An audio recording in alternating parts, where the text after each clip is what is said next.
Adicción al tabaco, afinidad por el alcohol, dependencia de la morfina como tratamiento analgésico, de comportamiento mujeriego dicho por sus allegados más cercanos y con un espíritu ácrata en la prensa soviética.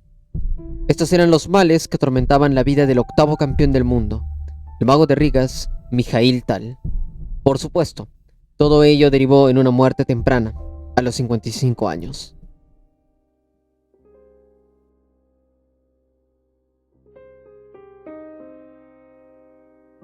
Año 2012. El torneo de candidatos al título mundial estaba en pleno desarrollo, y en un evento de tal magnitud no era de esperar la llegada de empresas y organizaciones patrocinadoras. El acuerdo entre la FIDE y el equipo búlgaro ya se había pactado meses atrás, pero hubo un cambio de planes. En 2014, un hombre de negocios llamado Andrew Paulson, de la compañía Agon Limited, adquirió los derechos de parte de la autoridad oficial de ajedrez en Londres. En un principio, se habían filtrado los acuerdos entre el presidente de la FIDE, Kirsan Ilimshinov, y Andrew como testaferro. Por ello, la Federación Búlgara inicia un proceso judicial contra la Federación Internacional de Ajedrez. La Comisión de Ética de la FIDE dictaminó en septiembre de 2015 que Ilimshinov no violó el código de ética y por lo tanto no hubo ningún tipo de denuncia que haya sido esclarecida.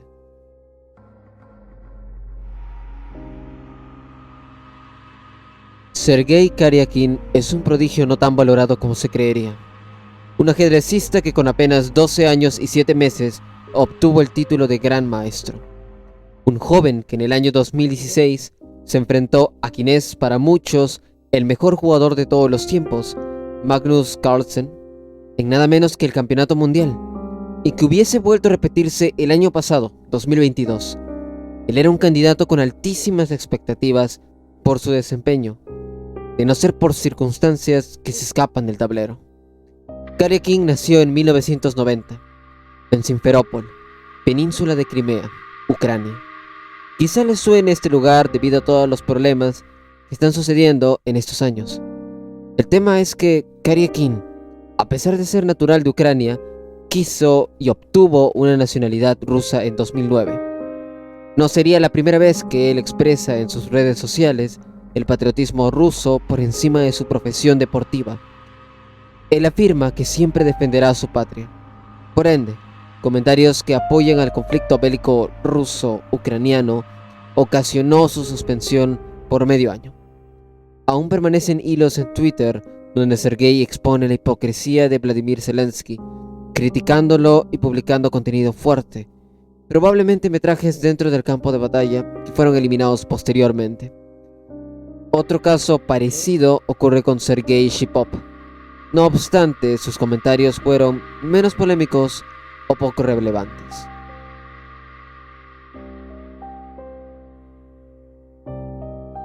Es plausible pensar que la Guerra Fría influenció al ajedrez como si se tratase de una contienda intelectual entre estadounidenses y rusos, pero si en algo podemos concordar es que dichos sucesos fueron de gran impacto.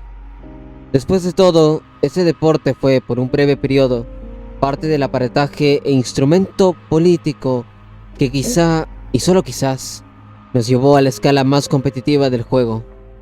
Y no lo digo solo por el presupuesto que algunas naciones manejaban en sus federaciones o la presión impuesta a los jugadores representantes, sino por el prestigio dentro de un juego de tensión inevitable. La biografía de Kasparov es extensa. No es simplemente un gran maestro de superélite. Es alguien que aparece en variados tramos de la historia de la FIDE y el gobierno ruso, tema que vamos a ahondar en el siguiente nivel. Para empezar, él anunció presentarse como candidato a la presidencia. Fue miembro del Partido Comunista de la Unión Soviética y el 24 de noviembre de 2007, Kasparov y otros críticos del presidente Vladimir Putin fueron detenidos por la policía en un mitin del partido político Drugaya Rossiya en Moscú. Esto sucedió después de un intento de los manifestantes de marchar en contra de la comisión electoral, que había bloqueado a los candidatos de Drugaya Rossiya de las elecciones al Parlamento. Estuvo en prisión por 5 días y fue liberado el 29 de noviembre. Uno de los policías presentes afirmó que Kasparov le habría mordido el día de las represalias, afirmación desmentida por el mismo Gary. Por otro lado, en 2005, Kasparov, mientras estaba en Moscú en un evento promocional, fue golpeado en la cabeza con un tablero que acababa de firmar. El agresor le había dicho: "Te quise por tu ajedrez, pero tus ideales políticos están mal", inmediatamente antes del ataque. ¿De qué manera una persona puede hacer trampa en torneos presenciales de ajedrez? A simple vista, luce complicado ejecutar alguna artimaña cuando tu oponente está justo al frente tuyo, pero pasa que no debes estar precisamente al frente de tu oponente siempre, y para ello hay formas de retirarse por momentos del tablero. Por supuesto, con herramientas que nos permitan ganar siempre, como el uso de un módulo de ajedrez. Básicamente, un módulo de ajedrez es una red informática de gran potencia que almacena miles o millones de jugadas para determinar la secuencia de movimientos perfecta que nos hagan tener la ventaja absoluta. O sea, una inteligencia artificial a la palma de nuestras manos. Diversas páginas de ajedrez tienen un motor propio que se usa para fines de aprendizaje. Ahora bien, ¿qué tiene que ver esto con lo que hizo el gran maestro Igor Rausis? Todo. Este exjugador ucraniano tiene una trayectoria extensa en el ajedrez, pero no sería a partir de esta última década que desplegaría un nivel brutal de juego. La trampa era simple. Él solicitaba ir al servicio higiénico en medio de sus partidas y en el baño, antes de que la ronda iniciara, ocultaba su celular para luego acceder al módulo rápidamente. En esas circunstancias lo pillaron y le quitaron su título de por vida. Similar a Igor Rausis, todo transcurre en el torneo abierto de Dubái en 2015. Por un lado teníamos a Gayos Nikolidze, un gran maestro georgiano, y su contrincante Tigran Levoni Petrosian. Cuando Gayos iba varias veces al baño, Petrosian sospechaba de este comportamiento. Avisó al árbitro examinar en cada uno de los retretes si es que encontraba algún dispositivo, y tuvo razón. Debajo de una pila de papel higiénico estaba el celular con la recreación de la partida. Gayos admitió el uso de trampas y lo suspendieron por 15 años, quitándole su título. Sebastian Feller. Este joven ajedrecista fue sancionado por la Federación Francesa de Ajedrez junto a dos de sus cómplices debido a trampas hechas con un ordenador y un par de móviles que servían para retransmitir las jugadas de la selección y ganar a sus rivales fácilmente. Todo esto fue comprobado mediante el análisis de los más de 180 SMS revisados en los aparatos. A Feller se le suspendió su profesión de ajedrecista por más de 3 años, más 2 de trabajos comunitarios. Borislav Ivanov. Ivanov era un maestro federado danés joven que en los años 2012 y 2013 tuvo un crecimiento de elo repentino y alarmante. El módulo coincidía en un 100% de precisión con sus jugadas, pero o bien se trataba de una ineficiente atención de la comisión antitrampas o su facilidad de Borislav para ocultarse, que durante mucho tiempo este jugador no recibió ninguna amonestación, o en tal caso escapaba de torneos cuando era pillado. Poco después, en diciembre de 2013, acabaría siendo baneado permanentemente de juegos oficiales, y luego se sabría que Ivanov fue arrestado el 17 de marzo del 2017 por la policía en Kyustendil, al oeste de Bulgaria, acusado de falsificar y vender licencias de conducir.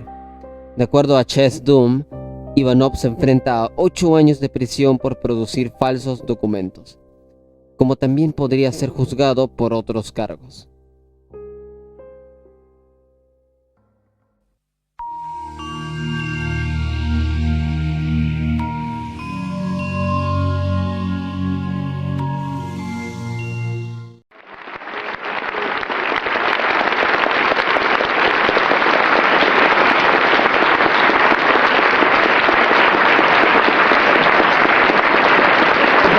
Obviously, at one point it was winning, but I couldn't figure it out. Probably, I shouldn't go to rook's ending, and just to keep my knight on the 6 and to attack with second rook on the second rank. Take one acknowledgement, which I feel is very important. We did, in fact, use some of the Ken Thompson in-game databases in this match, and I think that acknowledgement is necessary because that was one of the conditions that he gave it out long ago in about 1987 to 1990, and we finally used it in a match game. Una de las inusuales pero clásicas conspiraciones que se tiene en el ajedrez. El hombre versus la máquina. Garry Kasparov versus Deep Blue. Match desarrollado en 1997 y con un resultado que en ese entonces era inconcebible. La trascendencia del partido era tal que luego de la derrota de Kasparov se consideró avanzar el desarrollo de motores ajedrecísticos especializados.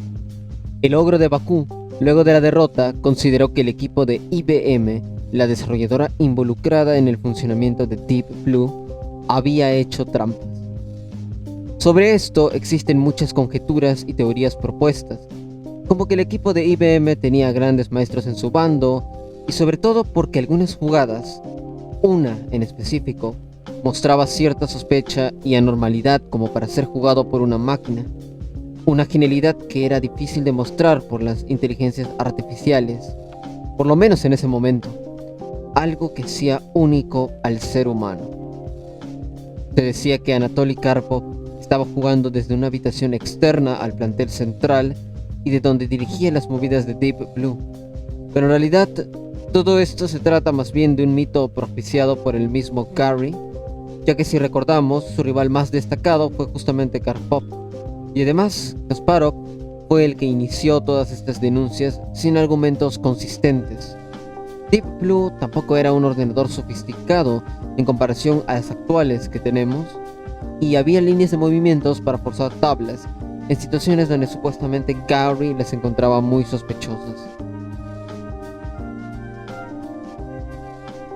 Un mecanismo robótico que era exhibido en un torneo quebró el dedo de un niño de 7 años debido a que éste se apresuró a jugar rápido y al mover sus dedos justo en la casilla donde el robot iba a dirigirse, se confundió con las manos del joven. Hay un video del momento exacto donde ocurrió el accidente. El presidente de la Federación de Ajedrez de Moscú se pronunció respecto a ello, pero dijo que la culpa era en mayor medida del niño, debido a violar las reglas y jugar muy rápido, exponiéndose al riesgo de que el mecanismo pueda confundirse. Anna Rudolph es una streamer y maestra internacional de ajedrez. En el transcurso de un evento de 2007, a ella le tocó enfrentar al favorito del torneo, Christian Bauer. En aquel entonces, Anna tenía un elo de 2293. Terminó en noveno lugar con 6 puntos de 9 juegos, alcanzando su título actual. Resulta que, tras un desempeño exitoso en las primeras partidas, Oleg Krivonosov, Vladimir Lazarev e Ilmars Starostitz sospecharon que Rudolph había hecho trampa porque supuestamente ella tenía un dispositivo conectado camuflado en su lápiz labial. Declaración que no tuvo mayor sustento, pero que fue suficiente para ponerla en observación durante el resto de la competición. En la última ronda, Rudolph tuvo que jugar contra Starostitz, quien se negó a darle el apretón de manos habitual. Después del torneo, la Federación Húngara de Ajedrez protestó contra el comportamiento poco ético de los 3 jugadores y solicitó un examen del comité de la Federación Internacional de Ajedrez. Hay un análisis hecho por el canal Partidas Inmortales de Ajedrez que detalla el match específico del cual se sospechó que Anna había hecho trampa. Actualmente, el apretón de manos al inicio de la partida se tiene que dar de manera obligatoria. Caso contrario, existe una amonestación grave debido a las disposiciones que la FIDE ha establecido.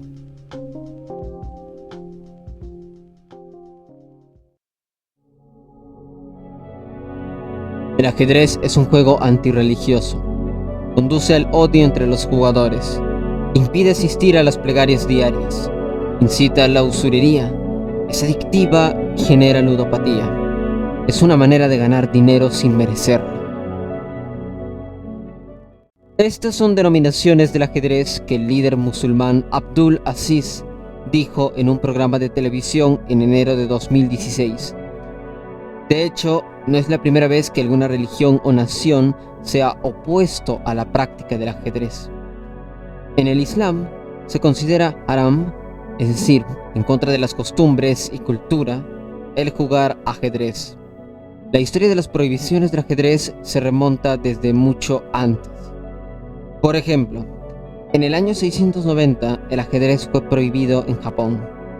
En 1125 fue prohibido como depravación en algunas iglesias bizantinas. En 1210 el Papa Inocencio III fue acusado de haber escrito una moral de ajedrez. Dijo en una ocasión que si algún hombre que jugaba el ajedrez debía pelear contra otro adversario y matarlo, aquello no se consideraría como un homicidio.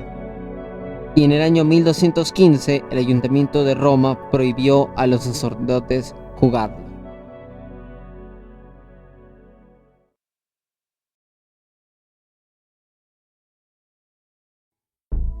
Topalov vs Kramnik. El Mundial del Escándalo.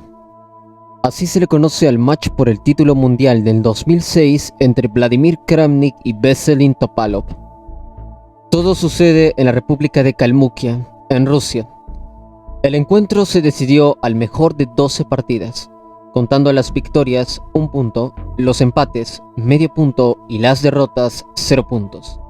La contienda solo finalizaría cuando un jugador llegue a por lo menos 6 puntos y medio. Pero si el match acabara en un empate 6-6, se jugarían 4 partidas rápidas, de 25 minutos para cada jugador, con un incremento de 10 segundos por jugada. Si el empate persiste, se jugarán 2 partidas relámpago, 5 minutos para cada uno, con incrementos de 10 segundos por jugada. Y si aún con todo esto persiste un empate, se jugaría la partida de muerte súbita. El blanco tiene 6 minutos y el negro 5. Pero el blanco debe de ganar decisivamente, ya que se considera victoria para el negro al menos lograr un empate. ¿Qué sucedió? Las primeras 4 partidas no hubo queja de ambos sujetos. Pero antes de darse la quinta ronda, Topalov presenta un reclamo ante el Comité de Apelaciones de la FIDE porque Kramnik iba repetidas veces al baño en medio del juego. Se estima que fueron más de 50 veces y obviamente había sospechas de trampas. Sumado a ello, cuando se analizaron sus jugadas, encontraron una coincidencia del 75% correlativos al motor de ajedrez Fritz, uno de los más potentes ordenadores que corrían en el 2006 para análisis de partidas. No obstante, a diferencia de los otros casos de trampas en los baños, Kramnik negó rotundamente haber hecho eso, y el 29 de septiembre, que habría de jugarse la quinta partida, Kramnik llega con 20 minutos de retraso al encuentro, pero no se sienta a jugar, sino que se dirige a la sala de descansos y pierde por incomparecencia. Ciertamente Vladimir estaba liderando el match al haber ganado 2 veces seguidas y empatar el resto de partidas frente a Topalov, pero cuando se entera de su derrota por incomparecencia, amenaza con retirarse del juego. A lo que en resumidas cuentas, ambos jugadores llegan a un acuerdo donde el rival tendría derecho a inspeccionar al contrincante cuando acuda al servicio antes y después de cada partida si es que uno de ellos querría ir. Esto causó resentimiento entre ambos maestros y es probable que aún a día de hoy mantengan esa hostilidad.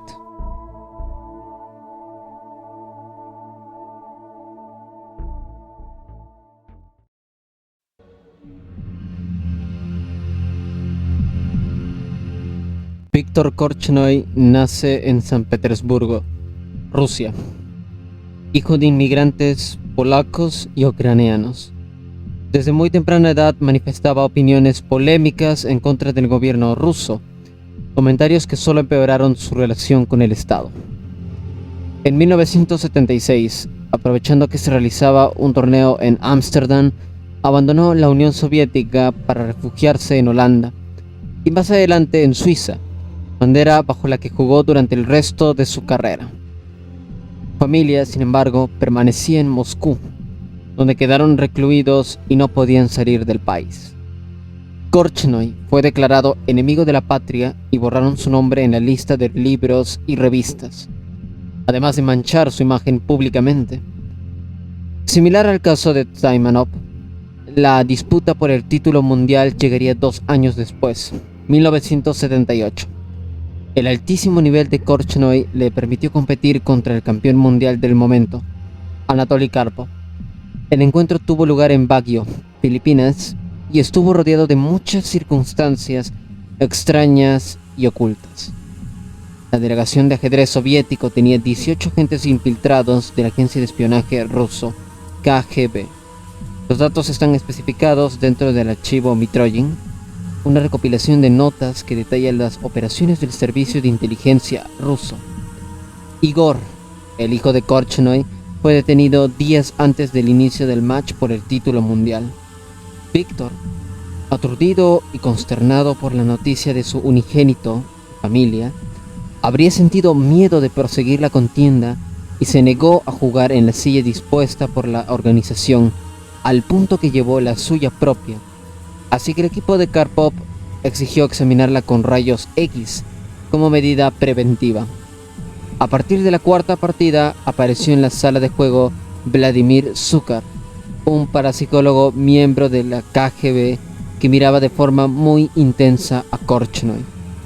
Para evitar alguna desconcentración por el hipnotizador, Víctor se presentó a las siguientes rondas con una gafa de sol especial. El equipo de Korchnoi contrató al Dr. Berginer, un parapsicólogo en sus filas. Hubo más controversia fuera que dentro del tablero. Protestas por las banderas utilizadas junto al tablero, quejas respecto del hipnotizador.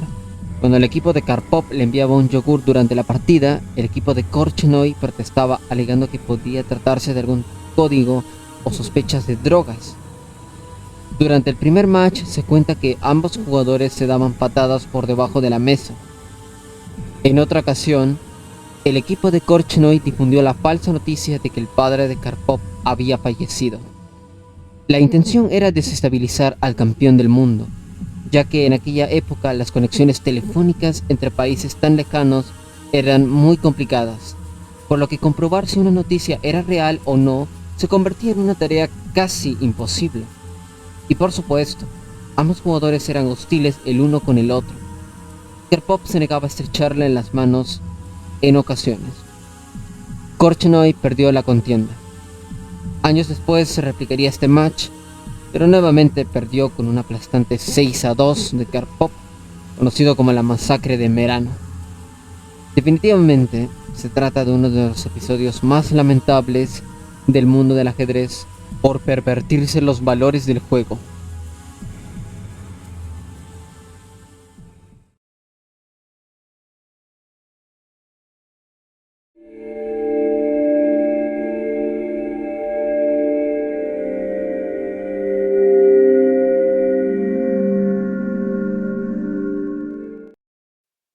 Les voy a describir un escenario que coincide en cuanto a las fechas, pero que no coincide en cuanto al paisaje. Hay un jugador natural de Azerbaiyán, un prodigio del ajedrez que salía a flote entre la turba de grandes maestros y la competitividad que los rezagos de la Guerra Fría causaron en la Unión Soviética. Esta es la época donde tiene la oportunidad perfecta para luchar por el título máximo. Su adversario, campeón mundial de entonces, era el mayor rival que había conocido. Ambos habían intercambiado más de 140 partidas en su historial. El día del match llegó, pero pasaban semanas, meses, y no parecía terminar jamás cada ronda de esfuerzo mental, horas de pensamientos, aperturas, psicología, riña y análisis.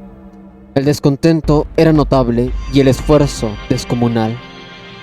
Aún así, ni Garry Kasparov ni Anatoly Karpov desistieron en la lucha, al menos no dentro del tablero, porque a final de cuentas, en este tipo de historias siempre hay un desenlace, y ciertamente hubo un ganador, un hombre que se consagró como el campeón mundial más joven a los 20 años, como el ogro de Bakú. Pero ese no era el panorama real. Garry, pocos años después, renuncia a su campeonato mundial y abandona la FIDE. Parece haber una división de intereses y cargos. Aquella federación que monopolizaba los ingresos del ajedrez decaía lentamente.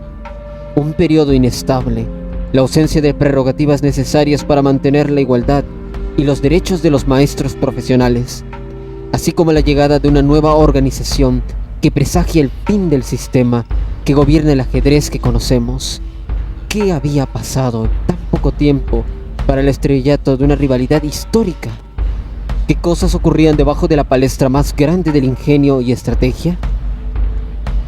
Ese periodo se conoce como el cisma del ajedrez.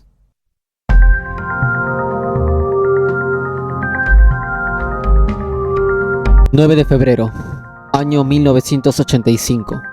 El presidente de la FIDE, Florencio Campomanes, suspende el campeonato mundial de 1984 entre Garry Kasparov y Anatoly Karpov como una medida necesaria por el cansancio de los dos contrincantes luego de 48 juegos en casi 6 meses, sin ningún resultado concreto.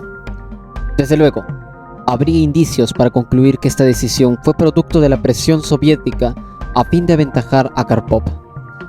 Decisión que marcó las malas relaciones entre Kasparov y Campomanes, y en general, entre Kasparov y la Federación Internacional de Ajedrez.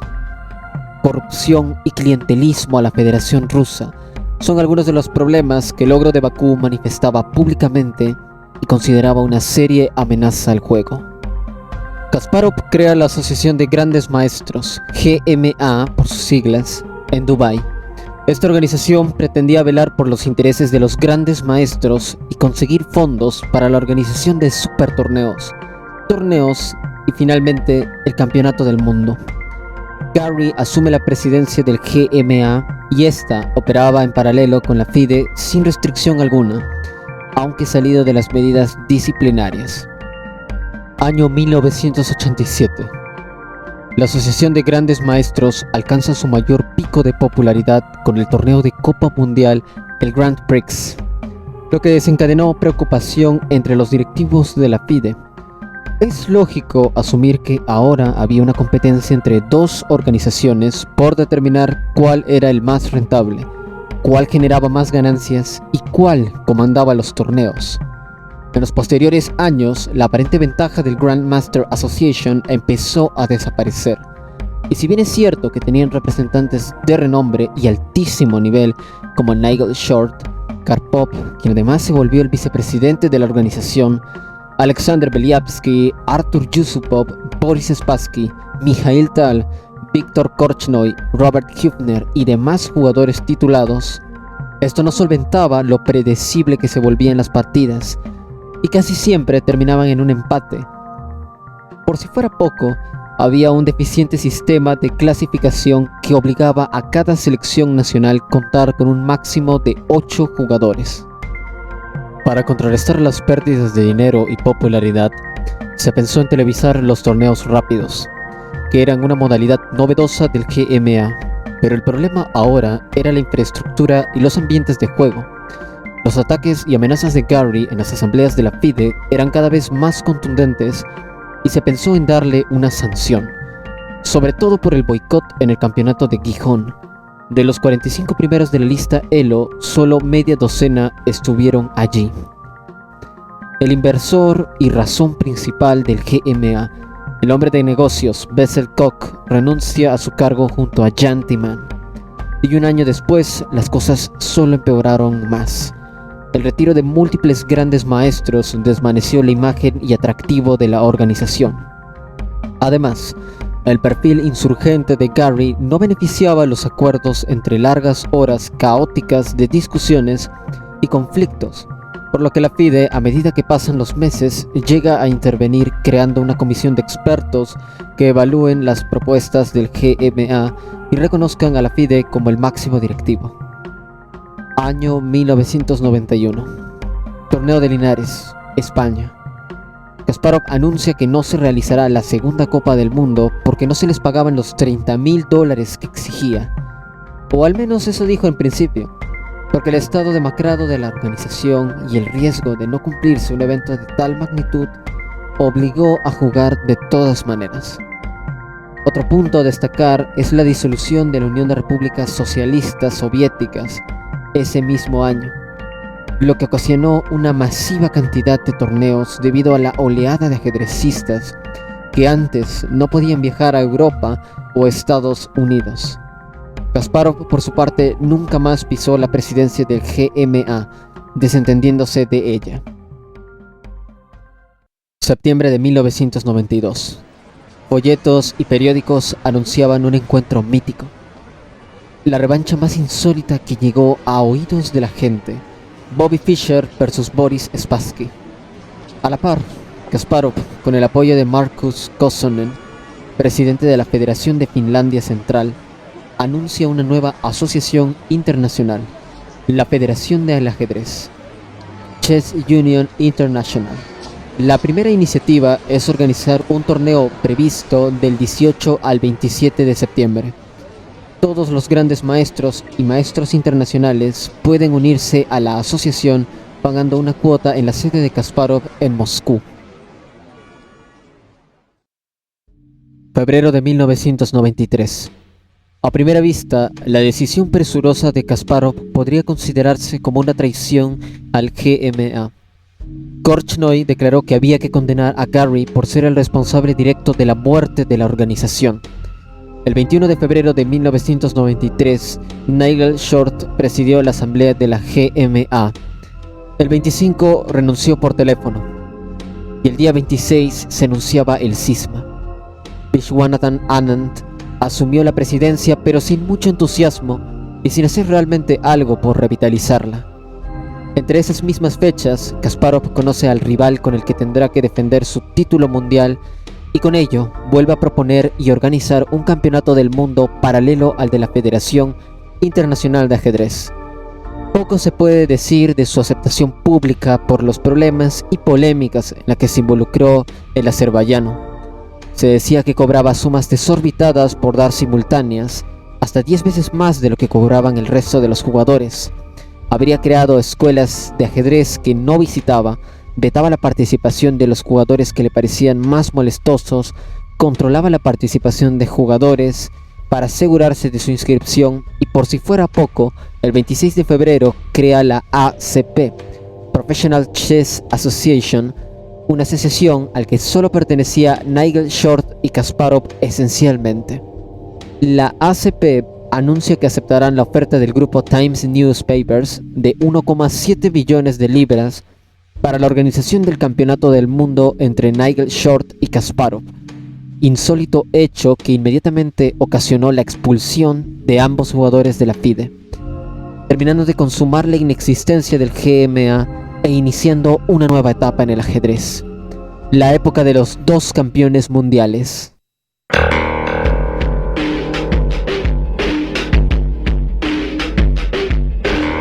El campeón del mundo de la ACP era Kasparov y el de la FIDE, Anatoly Karpov.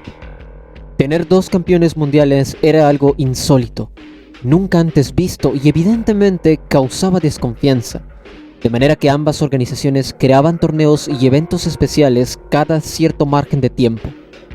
El principal eje de las críticas a la FIDE era la bolsa de premios que no era lo suficientemente remunerada para los ajedrecistas de élite.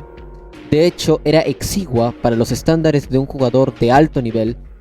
A inicios de los 2000 se solucionó este problema y se gestionó los ingresos de tal forma que se le distribuía a casi 100 jugadores rankeados.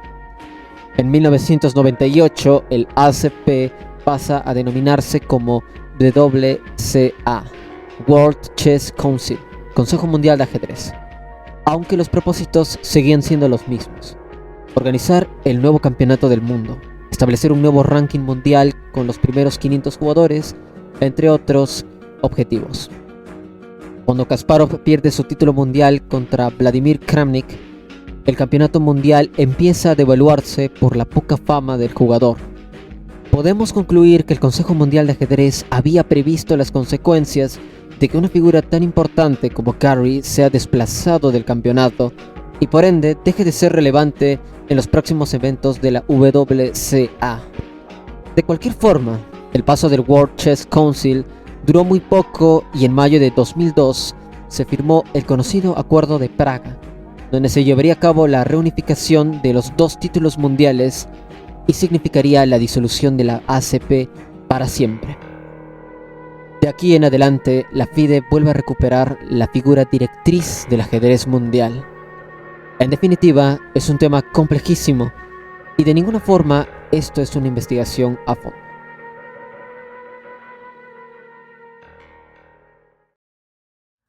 Nichos de corrupción. La corrupción no solo puede ser a nivel de la FIDE, sino particular en cada delegación nacional. En Perú hubo un caso que se remonta al año 2005. El gran maestro internacional peruano Henry Urday, presidente de la Federación Peruana de Ajedrez de aquel entonces, tuvo una denuncia por presuntos actos de corrupción en el delito de peculado y tráfico ilícito de personas, así como el tesorero de la Federación de Ajedrez, Mario Tovar. Urday y Tovar habían sido acusados de supuestamente haber facilitado la salida en 2001 de una pareja y su hijo hacia el Mundial Juvenil de España sin que hasta el momento hayan retornado. Además, en 2002, una mujer y sus 2 hijos partieron hacia España con el argumento de que iban a competir en un torneo, y según un documento del consulado español, permanecerían allí hasta el año siguiente como ilegales. También se le acusa de haber cobrado $687 para el viaje del deportista Marco Pacheco a Azerbaiyán, suma que supuestamente le fue entregada después por el ajedrecista a Urday y que este solo devolvió un año más tarde a la madre cuando el caso se hizo público. El diario La República indicó que ha tenido acceso a documentos reservados que demuestran que el Instituto Peruano del Deporte, IPD, tenía conocimiento de este caso, pero no tomó ninguna medida. Urday rechazó las acusaciones en su contra y se justificó diciendo que el IPD había asegurado la legalidad de esos viajes. Otro ejemplo sería la Federación de Ajedrez de República Dominicana. El gran maestro Ramón Mateo, en un programa radiotelevisivo llamado El Sol de la Mañana, mostró documentos que oficializan la denuncia por malversación de fondos al régimen del presidente de la Federación Dominicana de Ajedrez, Pedro Domínguez Brito, afirmando que este busca patrocinio público y privado, ganando un monto de $10 millones por parte del gobierno anualmente y 20 millones de fondos privados. Lo catalogó como un dictador por su extensa permanencia en ese cargo y por un desarrollo nefasto del ajedrez en su nación. Para Ramón, se ha manejado $5 millones sin transparencia, sin contabilidad ni administración. Por último, sitios web especializados han denunciado la grave situación que atraviesa la Federación de Ajedrez marroquí, basada en una administración fraudulenta de las ganancias y el exilio de muchos jugadores nacionales que buscan cambiar de país para mejorar su estatus profesional. Según los diarios marroquíes Al-Massae y Asabah, han acusado al club marroquí desde la desviación de dinero de unos 169.700 euros hasta la suspensión de jugadores, clubes sin control, no presentar calificaciones en torneo y compra de títulos de árbitros internacionales de forma ilícita.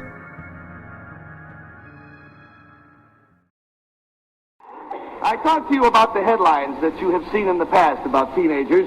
Now I would like you to meet some more young people, and each of them will show you a headline that we had printed up. But it is a headline that is absolutely true and will also give you a clue to their secret. And I think that these headlines are more typical of most teenagers than they are of the other teenagers you read.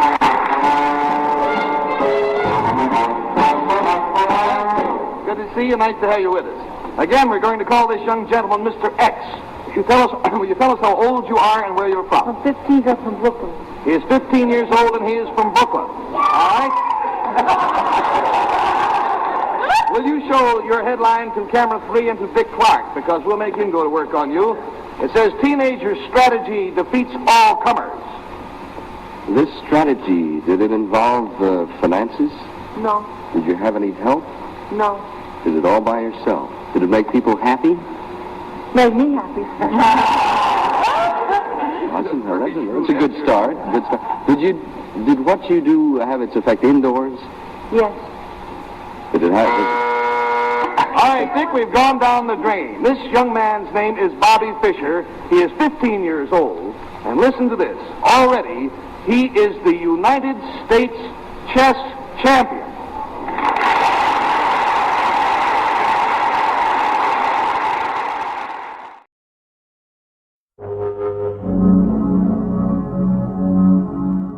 Tras el famoso match del siglo propiciado por Fischer y Spassky, Bobby se apartaba del mundo de ajedrez. Además de las exigencias múltiples que solicitaba la federación, siempre estuvo envuelto en polémicas que en gran o mayor medida mancharon su imagen. En una entrevista afirmó que las mujeres eran inferiores y que no poseían el nivel de los hombres en el ajedrez. A pesar de ser descendiente judío, apoyó y loaba las acciones antisemitas de Adolf Hitler. Comentó su satisfacción cuando se dio a conocer el atentado de las Torres Gemelas. Desconfiaba de las personas a tal punto de tachársele de paranoico por evitar que hiciesen alguna operación en sus dientes, con el miedo que inserten un aparato comunicador y que los rusos lo persiguieran. Justamente por ello se puede asegurar que padeció algún tipo de esquizofrenia, así como un desorden mental. Fue denunciado por su país natal, Estados Unidos, y pasó múltiples condenas. Un periodo en la cárcel hasta ser finalmente extraditado a Islandia, donde murió y fue inhumado en un velorio privado a los 64 años. Como tal, Fischer fue una figura acérrima y opositora a los Estados Unidos, con pronunciamientos realmente cuestionables, pero sobre todo propios de una persona que no era del todo cuerda. I don't mean teenage champion, youngsters champion. He has defeated the masters. He is the top-ranking, the United States champion in chess. And I just think it's fantastic. How long have you been playing? I learned it when I was 6. Wow. When you were 6. But you've been playing seriously only since when? The last... 9. It was about 9. From 9 on. Now come the pink cards. So this is a surprise to everybody, including Bobby. All of us have been reading about you, Bobby, of course. Especially about your invitation to go to Russia and to Yugoslavia to compete against the greatest chess champions from all over the world in the international tournament this summer. Isn't that right? That's right. Now, the only thing that has been keeping this young man from accepting this invitation to the international tournament is the lack of... Alexander Alekhine fue en 2 ocasiones campeón mundial. En su primer enfrentamiento ganó a José Raúl Capablanca y la segunda vez fue contra el matemático Max Euler. Él era hijo de un terrateniente perteneciente a la Duma Imperial rusa, por lo que pertenecían a la clase alta. Durante su etapa de juventud gozó de múltiples beneficios debido a su condición económica, pero la Primera y la Segunda Guerra Mundial determinó los últimos años de vida del jugador. A pesar de contar con el campeonato mundial, se sabe que vivió de manera penosa, pobre y con una creciente depresión, siendo exiliado de su propio país, Rusia, y viviendo en Portugal, donde fue hallado muerto en la habitación número 43 del extinto Hotel do Parque. Las intrigas surgen debido a que se creía que Alekhine era un espía, sobre todo por sus afiliaciones con algunos miembros nazis que él simpatizaba siendo ruso. Por eso se cree que ha sido asesinado y las causas oficiales de su muerte aún no están verificadas. La versión más aceptada es que murió atragantándose con un pedazo de carne o de un ataque al corazón, pero esto podría ser dudoso ya que las fotos del cadáver de Alekhine muestran al jugador recostado en su silla, al parecer muerto de una manera menos inesperada. Una teoría muy interesante propuesta por el gran maestro Kevin Sprague afirma que el médico que redactó el certificado de defunción, el doctor Antonio Ferreira, dijo a sus amigos que el cuerpo de Alekhine se encontró en la calle, enfrente de la habitación del hotel. Tenía un disparo. Afirmó que la presión del gobierno le había forzado a redactar el certificado de defunción tal y como se hizo. Por si no saben, Portugal se declaró neutral durante la Segunda Guerra Mundial. Además, Alekhine estaba a punto de viajar a Inglaterra para disputar el título mundial contra Mikhail Botvinnik y por ello había una persecución contra él. Sea como sea, las causas oficiales de su muerte son un misterio a día de hoy. Kirsan Ilyumshinov y la lista negra. Kirsan Ilyumshinov era el presidente de la FIDE entre 1995 y 2018. Fue fue campeón de la República de Kalmukia en Rusia. El Departamento del Tesoro de los Estados Unidos lo colocó en su lista negra de personas con impedimentos de entrar al territorio americano debido a sus conexiones con ciertos individuos, como el líder libio Muammar el-Gaddafi, con quien de hecho llegó a jugar una partida de ajedrez, vinculaciones con Saddam Hussein y Bashar al-Assad, actual presidente de Siria, estudios a profundidad sobre actos de lavado de dinero, una de 2014 y otra en agosto de 2016. Kirzan practica el budismo y ha declarado que en 1997 afirmó haber conocido a extraterrestres.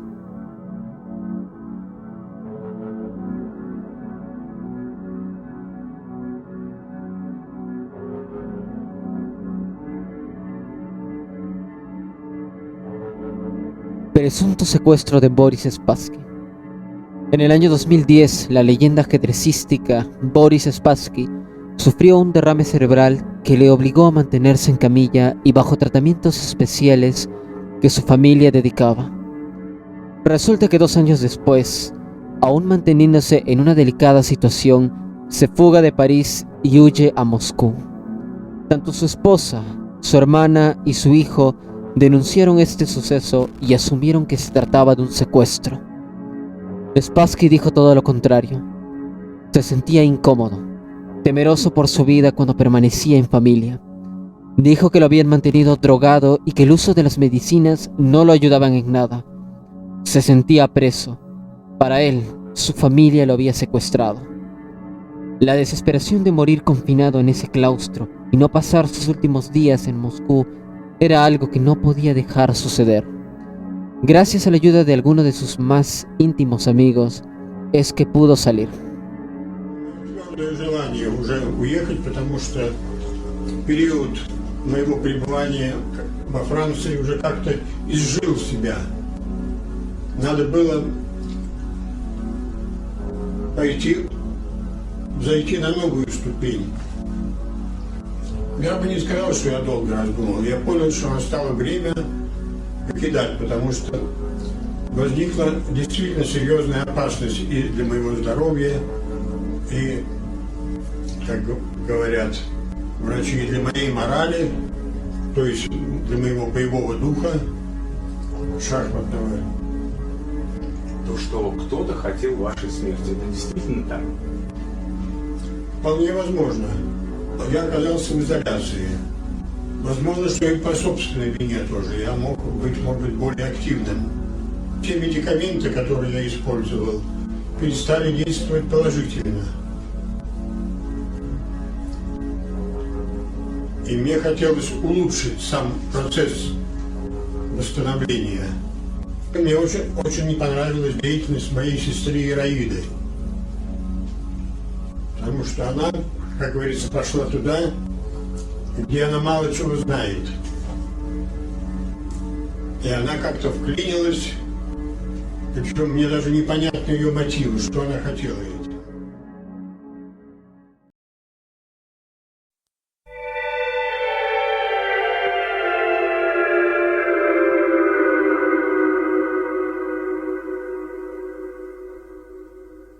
Sergei Nikolayevich fue un ajedrecista ruso de descendencia euroasiática, nacido el 27 de septiembre de 1961. Maestro internacional dentro de la República de Yakutia.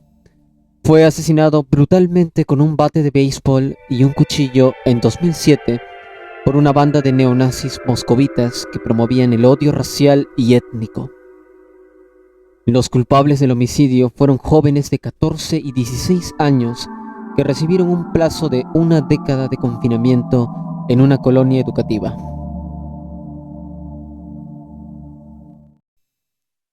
La desaparición de Rodolfo Walsh. Rodolfo Walsh fue un aficionado del ajedrez y periodista argentino, miembro de inteligencia en la organización peronista Montoneros, grupo guerrillero que buscaba el retorno del expresidente argentino Juan Domingo Perón. Rodolfo pasaba sus horas de ocio en los bares que quedaban a unas cuadras de su casa, como el club de ajedrez El Parlamento y el bar Rivadavia. para jugar con amigos o con cualquiera que le planteara un digno desafío. Era introvertido, se comía las uñas y como tal, la vida de Rodolfo estuvo involucrada en este ambiente político de tensiones, pesquisas, secuestros y atentados a su familia. La influencia del ajedrez en sus libros, en la literatura, era notable, como por ejemplo el manuscrito Un oscuro día de justicia, Suxwan. Paco Urondo, uno de sus mejores amigos, y su hija Victoria fueron asesinados. Victoria, en un enfrentamiento, se disparó la cabeza antes de ser acorralada. Rodolfo sufrió un destino similar. Un día, tras llevar unas copias de un documento transitando por la Plaza Constitución, entre las 1:30 y 4 de la tarde en Buenos Aires, fue emboscado y secuestrado.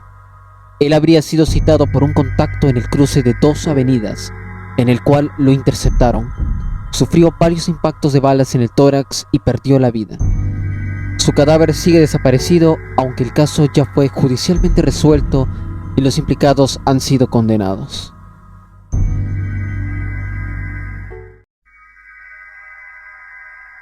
La historia de este maestro internacional estadounidense es muy extensa. Se trata de un abogado nacido en Filadelfia que desde muy temprana edad tenía un futuro ajedrecístico prometedor. Había derrotado en el año 1907 en una simultánea al campeón mundial del momento, Emanuel Lasker, y 2 años después logró una victoria contra José Raúl Capablanca a los 27 años. El talento y desarrollo de su juego le había permitido obtener un duelo contra Frank Marshall y posiblemente escalar en la FIDE como alguien realmente prometedor. Pero a lo largo de su vida cometió delitos de todo tipo. Eludió el servicio militar viajando de estado a estado. Falsificó un certificado médico donde supuestamente padecía de problemas de la visión. Robo agravado, estafas que consistían en el robo de automóviles aprovechando las leyes de seguros para la reventa. En 1921 fue detenido por infringir la ley que impedía esta actividad junto a sus hermanas Dorothy y Hazel y su hermano Roland. De hecho, Whittaker no pudo disputar una partida contra Marshall por este arresto y jamás llegó a hacerlo. Después de su primera estancia en prisión, participó en el primer congreso de la Federación Nacional de Ajedrez y lo ganó, pero a pesar de ello no volvió a ser invitado. Su pasado delictivo le empezaba a pasar factura. 3 años más tarde, Whittaker volvió a comprobar que su fama como delincuente le volvía a lastrar en su progresión ajedrecística. A pesar de que todavía tenía grandes resultados, no fue convocado para la siguiente Olimpiada que se celebraba en Hamburgo. Sus protestas por la inclusión de otros jugadores con peor rendimiento no fueron bien recibidas. De nuevo, sus actuaciones delictivas tenían más peso que su rendimiento en el tablero. Cada vez pesaba más su mala fama fuera del ajedrez que sus excelentes resultados. Creó una red de pedofilia y abuso de menores. Uno de los capítulos más recordados fue el envío de droga y el compartimiento de la prisión de San Francisco con el gángster Al Capone y por supuesto el caso Lindbergh. El caso Lindbergh se trata de un secuestro al bebé del aviador norteamericano Charles Lindbergh dentro de su propio hogar. En ese momento el señor Whittaker cumplía libertad por fianza y viajaba a Washington D.C., donde intenta involucrarse como mediador contactándose con la coeditora de la revista The Washington Post. Pero como ya adivinarán, no resultó nuevamente su intento de estafa y fue detenido por 18 meses de prisión. Al final, el bebé fue asesinado por un carpintero alemán en 1932. Toda su vida se ha entrometido en hechos deleznables y por ello se le considera como el ajedrecista más infame de la historia. En 1965, la FIDE le otorga el título de maestro internacional y Norman siguió concursando en torneos de menor relevancia a lo largo de su nación hasta su muerte 10 años después. Ya no había rastro alguno de aquel joven que había derrotado a 2 campeones mundiales y que desafiaba a todos los grandes maestros estadounidenses de su época. No se sabe exactamente el lugar de nacimiento de este sujeto. Algunas fuentes dicen que nació en Alemania o en México. Lo cierto fue que Claude creció y vivió toda su vida en Estados Unidos. En algún tramo de su juventud descubrió el ajedrez y comenzó a participar en algunos torneos individuales, con resultados para nada extraordinarios. No era una persona prodigiosa, estamos hablando de la década de los 60 y 70. Cloud, al igual que Norman Whitaker, tuvo delitos de robo y fraude. En 1968 asesinó a su madre, condenándolo a pena de muerte en principio. Este hecho, sin precedentes, pudo haber terminado su corta vida ajedrecística, de no ser por el accionar de sus abogados y la demora de la sentencia, reduciéndolo a cadena perpetua. El resto de su vida, que lo pasó en la cárcel, no tuvo otra opción que distraerse con el ajedrez, jugando partidas por correspondencia, aunque poco después se lo negaron por intentar escapar. De aquí en adelante idearía un sistema de puntaje que lo catapultaría a ser el segundo jugador estadounidense con mayor rating. El sistema era simple. Aprovechándose de la escala Elo y los incrementos de puntos por victoria y derrota, cada vez que se realizaban torneos de ajedrez entre presos, formó una estructura piramidal donde había gente que siempre perdía o ganaba, de tal manera que los ganadores iban venciendo cada ronda y Cloud terminaba siendo el ganador absoluto, aumentando rápidamente sus números de victorias, ya que a menudo el nivel de los presos era bajo. La FIDE se enteró de estas argucias, y a pesar de que él debía participar en un torneo rankeado entre grandes maestros, se le denegó nuevamente la salida de forma discreta, hasta su fallecimiento en 2001 por cáncer de pulmón. Peter Winston fue un jugador de ajedrez estadounidense nacido en Nueva York, enero de 1958. Desde que nació demostró cualidades increíbles. Aprendió a resolver problemas de fracciones matemáticas a los 3 años de edad. Durante su etapa escolar sostenía debates científicos, históricos, con una actitud desafiante y siempre autodidacta. Aprendió distintas disciplinas científicas y fue admitido en una escuela de superdotados al que pocos jóvenes llegaron a entrar. Pero la muerte inesperada de su padre, Leonard Winston, fue un episodio trágico que lo hizo cambiar su conducta muchísimo. Peter aprende el ajedrez por cuenta propia, sobresale exitosamente y participa en sus primeros torneos. En ese entonces, era considerado como alguien sociable y deportivo. No se sabe en qué punto de la historia su madre descubre que Peter se sentía verdaderamente solo y aislado. Cuando era adolescente empezó a consumir drogas. A los 14 años, Peter derrotó al gran maestro, campeón de Australia y 3 veces campeón de Estados Unidos, Walter Shawn Brown, en 37 movimientos. Este juego se hizo legendario y le dio bastante fama local. 2 años después de su rotundo éxito, Peter Winston fue enviado al Campeonato Mundial Juvenil de Manila, donde terminó en 6º lugar. Poco después fue admitido a una universidad de artes liberales en New Hampshire. Se matriculó en septiembre del 75, cuando tenía 17 años, pero 6 meses después regresó a Nueva York en un grave estado psicológico. Tenía crisis de ansiedad y estaba hospitalizado. Los médicos le diagnosticaron esquizofrenia y le recetaron grandes dosis de neurolépticos.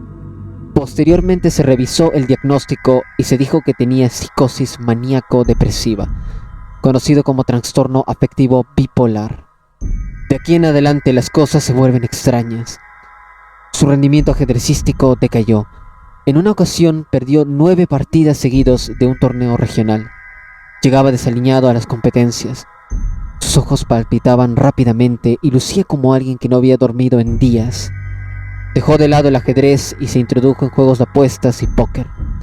Había desarrollado ludopatía en pocos días. A finales de enero de 1978, Peter llamó a su amigo de la universidad, Charles Hertan, de 17 años.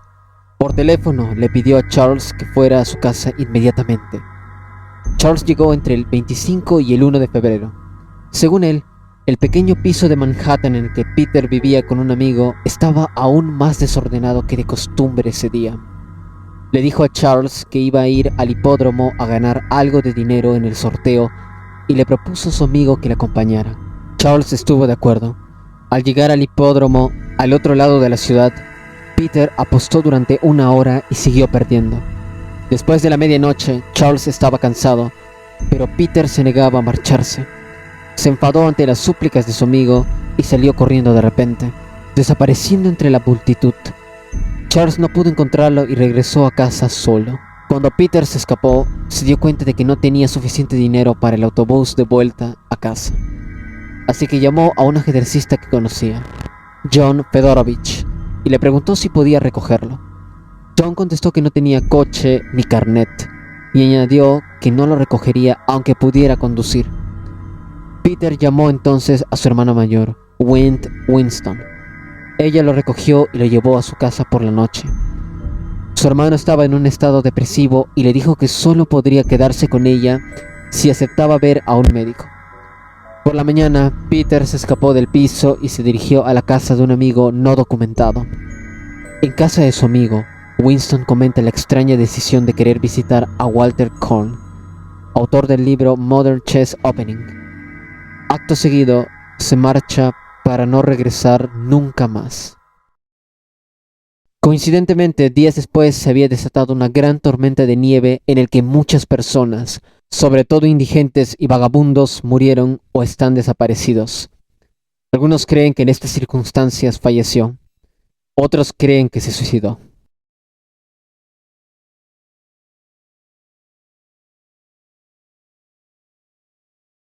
Alexander Pichunskin es un asesino en serie ruso culpable de la muerte de 48 personas. Y según él, 61 víctimas, queriendo equipararse a las 64 casillas de un tablero de ajedrez. Alexander vivió una infancia de soledad y conflictos. Su padre, hombre alcohólico y violento, lo abandonó en sus primeros años de vida, quedando al cuidado de la madre.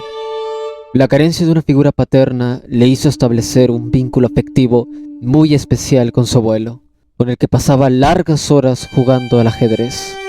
Su falta de sociabilidad, unida a los daños cerebrales que sufrió a raíz de una caída en un columpio cuando solo tenía 4 años, ocasionó en él una conducta violenta y retraída con los demás niños.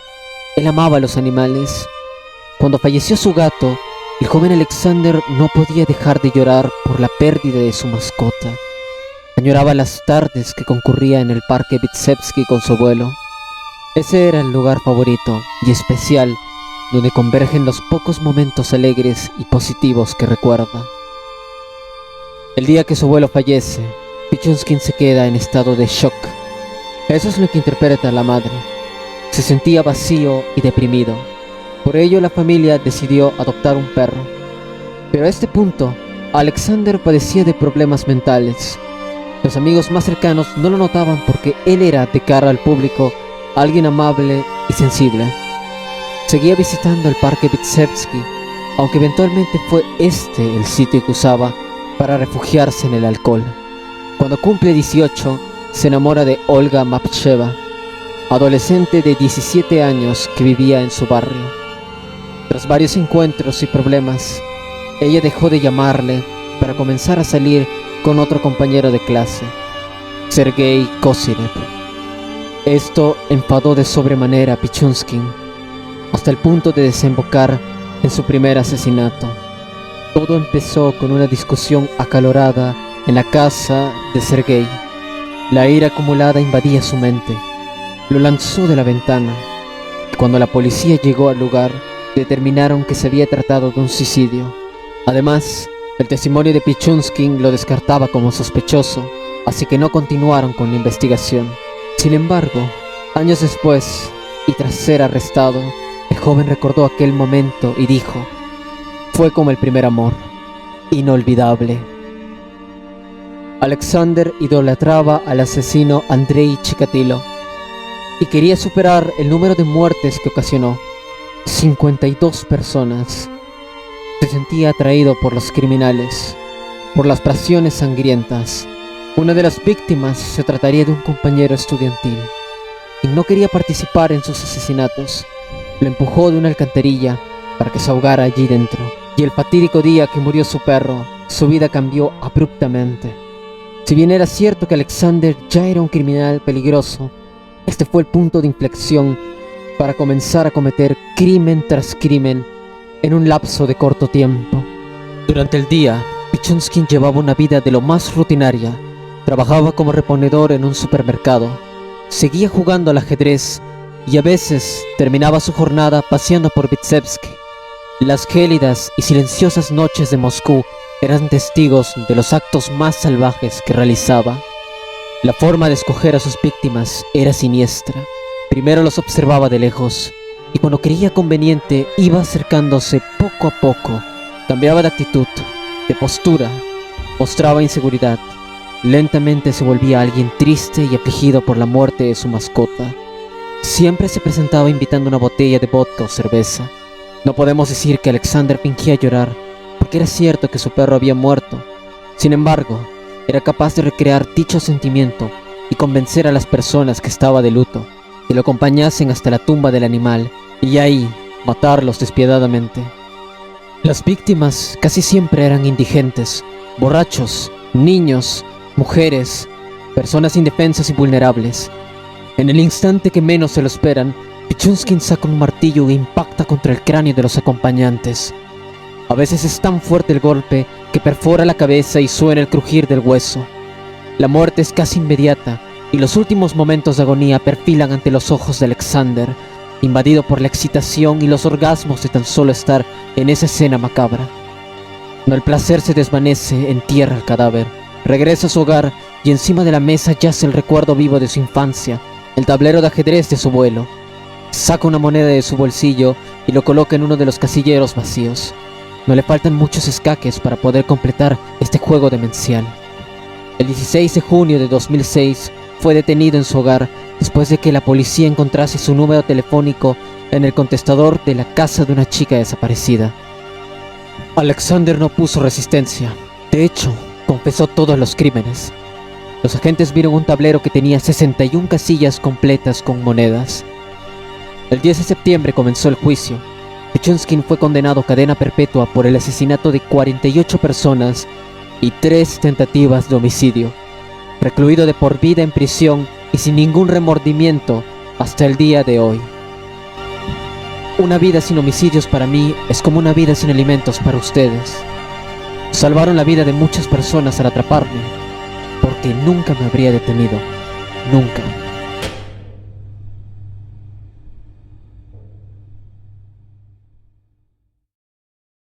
El ajedrez es un juego fascinante, pero fuera del tablero es incluso más enigmática.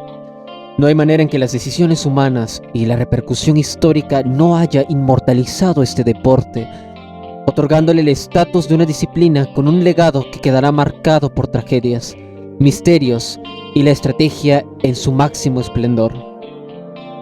Espero que les haya gustado la elaboración de este iceberg personal. Me gustaría saber qué otro tipo de contenido les gustaría que haga en mi canal. Adiós.